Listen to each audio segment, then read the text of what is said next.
Kids doodle. जंगल में काफी देर से बारिश नहीं हुई। नदी सूख रही थी। अब कोई इस नदी से पानी तो पीकर दिखाए। चोंच न तोड़ दी तो फिर कहना ये नदी सिर्फ मेरी है, मैं किसी को पानी पीने नहीं दूंगा।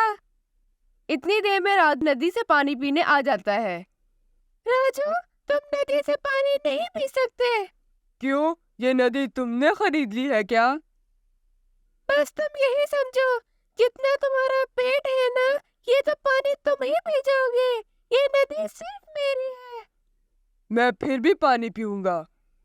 फिर कल्लू राजू को डंडे से मारता है। राजू वहां से चला जाता है। चिड़िया का बेटा चिड़िया को नदी पे पानी पीने के लिए जिद करता है। मम्मा मम्मा, मुझे प्यास लग रही है, हम नदी पे चले? हाँ चिंटू, मुझे भी प्यास लग रही है। मम्मा मम्मा जल्दी करो। चिंटू, मेरे बच्चे, तुम मुझे वहां जाके तंग ना करना। ये ना हो कि तुम तंग करते हुए नदी में गिर जाओ। आराम से बैठना वहां पर। मम्मा मम्मा, मैं तंग नहीं करूंगा, अब बस चले, मुझसे और इंतजार नहीं हो रहा। फिर चिड़िया को रास्ते में राजू कबूतर मिल जाता है। चिड़िया, कहाँ जा रही हो? ये चिंटू नदी पे पानी पीने के लिए कह रहा है, मुझे भी बहुत प्यास लगी है। चिड़िया, नदी में कल्लू कौवा डंडा लेकर खड़ा है, वो किसी पक्षी को पानी पीने नहीं दे रहा। वो क्यों पानी पीने नहीं दे रहा? नदी कौन सा उसकी है, मैं तो जाऊंगी। चिड़िया ना जाओ, उसने मुझे बहुत मारा है, मैं भी नदी से पानी पीने गया था। देखते हैं मुझे कैसे रोकता है ये कल्लू कौवा। चिड़िया और चिंटू नदी की तरफ फिर चले जाते हैं। नदी पे कल्लू कौवा डंडा लेकर खड़ा होता है। चिड़िया, यहाँ क्या करने आई हो? कल्लू, मैं यहाँ नदी से पानी पीने आई हूँ। तुम नदी से पानी नहीं पी सकती, नदी सिर्फ मेरी है, मैं तो पीऊंगी। चिड़िया, मैं तुम्हारी चोंच तोड़ दूंगा और तुम्हारे चिंटू की भी, तुम यहाँ से चले जाओ। फिर चिड़िया और चिंटू वहां से उड़ जाते हैं और जंगल की दूसरी तरफ एक नदी होती है, वहां चले जाते हैं। चिंटू, मेरे बच्चे, यहाँ से पानी पी लो। मम्मा मम्मा, आपको इस नदी के बारे में पता था? हाँ मेरे बच्चा, मुझे पता था, लेकिन ये हमारे घर से दूर है। मम्मा, क्यों ना हम अपना घर यहाँ ही बना ले? हाँ बेटा, हम यहीं पे घर बना लेते हैं। फिर चिंटू अपनी माँ की घर बनाने में मदद करता है। वो लकड़ियाँ लेकर आता है और उसकी माँ घर बनाती है। वो एक अच्छा सा घर बना लेते हैं। कुछ दिन गुजरते हैं कि दूसरी नदी का पानी भी सूख जाता है और कल्लू उस नदी से यहाँ इस नदी पर आ जाता है। थोड़ी देर में चिड़िया भी वहां पर आ जाती है। कल्लू, यहाँ क्या कर रहे हो? ये नदी मेरी है, भाग जाओ यहाँ से। चिड़िया, मुझे यहाँ से पानी पीने दो। नहीं, तुम यहाँ से पानी नहीं पी सकते। थोड़ी देर के बाद तूफानी बारिश आ जाती है। कल्लू चिड़िया के घर जाता है। चिड़िया बहन, दरवाजा खोलो। कल्लू, तुमने उस दिन मुझे पानी नहीं पीने दिया था, आज मैं भी दरवाजा नहीं खोलूंगी।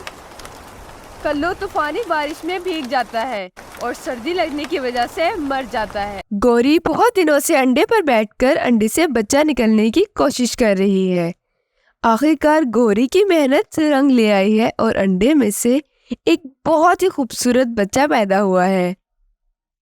कल्लू, देखो हमारे घर का सुल्तान पैदा हुआ है।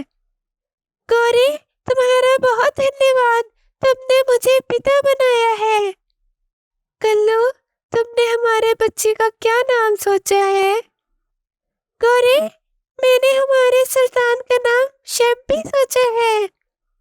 ये नाम तो मुझे भी पसंद आया है कल्लू जी। थोड़ी देर में कल्लू बहुत सारे फल खरीदते हैं। ये लो गौरी, बहुत सारे फल, खुद भी खाओ और हमारे शम्पी को भी खिलाओ ताकि ये जल्द ही बड़ा कौवा बन जाए। कुछ महीने गुजर चुके हैं, अब शम्पी पहले से बड़ा हो गया है। तुम शम्पी का ख्याल रखो, मैं जरा साथ वाले जंगल एक काम से जा रहा हूँ, शाम तक वापस आ जाऊंगा। फिर कल्लू कौवा साथ वाले जंगल चला जाता है। अब गोरी और शैम्पी घर में अकेले हैं और उसी वक्त वहां पर चिड़िया आ जाती है। गोरी, मैं जरा भोजन की तलाश में जंगल जा रही हूँ, तुम मेरी चिंकी और मिंकी का ख्याल रखना, मैं वापसी पर इनको घर ले जाऊंगी। ठीक है, मैं शैम्पी के साथ चिंकी और मिंकी का भी ख्याल रख लेती हूँ। फिर चिड़िया अपने लिए दाना ढूंढने जंगल चली जाती है और थोड़ी ही देर में दाना लेकर वापस आ जाती है। गोरी, तुम्हारा बहुत धन्यवाद, तुमने इनका ख्याल रखा। कोई बात नहीं चिड़िया जी, धन्यवाद कहने की क्या जरूरत है। अगले दिन गोरी शैम्पी को चिड़िया के घोंसले में छोड़ने के लिए आती है। चिड़िया, जरा तुम अपने बच्चों की तरह मेरे शैम्पी का भी ख्याल रखना, मैं भी भोजन लेने जंगल में जाना है। जरा देखना कहीं शैम्पी और चिंकी मिंकी आपस में लड़ने ना लग जाए। ये कहकर गोरी भोजन की तलाश में जंगल चली जाती है। चिड़िया शैम्पी को खाने के लिए एक फल देती है। शैम्पी, ये तुम फल खाओ, कितनी देर में तुम्हारी माँ वापस आती है। ये फल तो हमारे लिए है, सिर्फ हम इस फल को खाएंगे। फिर चिंकी और मिंकी शैम्पी से फल खींचने की कोशिश करती है कि इसी में फल नीचे गिर जाता है। चिंकी और मिंकी को गुस्सा आता है और वो शैम्पी से लड़ना शुरू कर देती है। लड़ते लड़ते शैम्पी को चोट आ जाती है। ये तुमने क्या किया?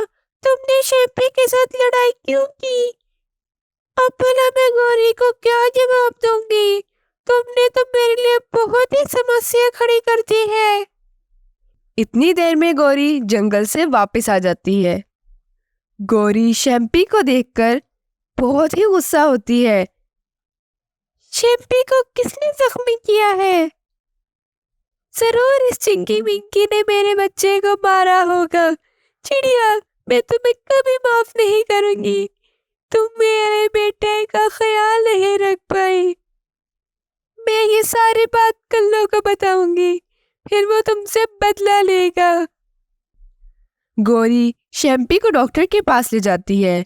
डॉक्टर शैम्पी को जख्म वाली दवाई लगाता है और जख्मों पर पट्टी बांध देता है।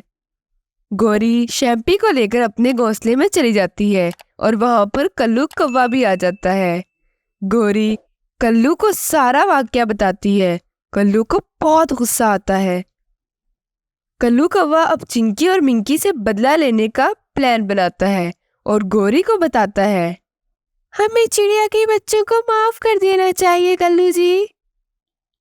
नहीं नहीं, उस नन्ही चिड़िया के बच्चे ने मेरे शैम्पी को मारा है, मैं उनसे बदला जरूर लूंगा।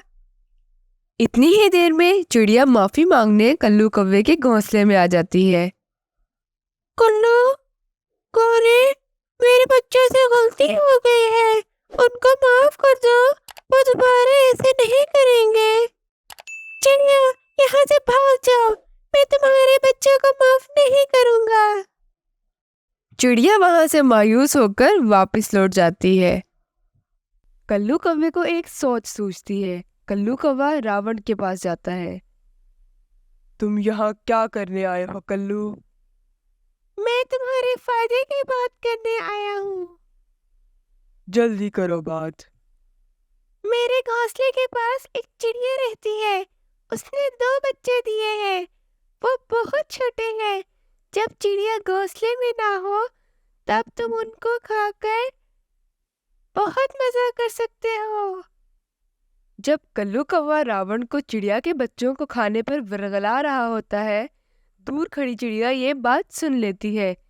फिर चिड़िया चिंकी मिंकी को लेकर वहां से चली जाती है। कल्लू और रावण दोनों चिड़िया के घोंसले में आ जाते हैं।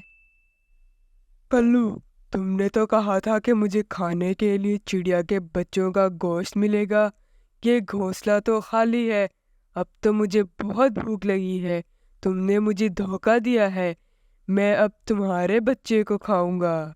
फिर रावण कल्लू कौवे के बच्चे को खा जाता है और कल्लू कौवा शर्मिंदा होता है और सोचता है अगर वो चिड़िया के बच्चों को माफ कर देता और रावण को चिंकी मिंकी को खाने का ना कहता तो आज उसका अपना बेटा भी जिंदा होता।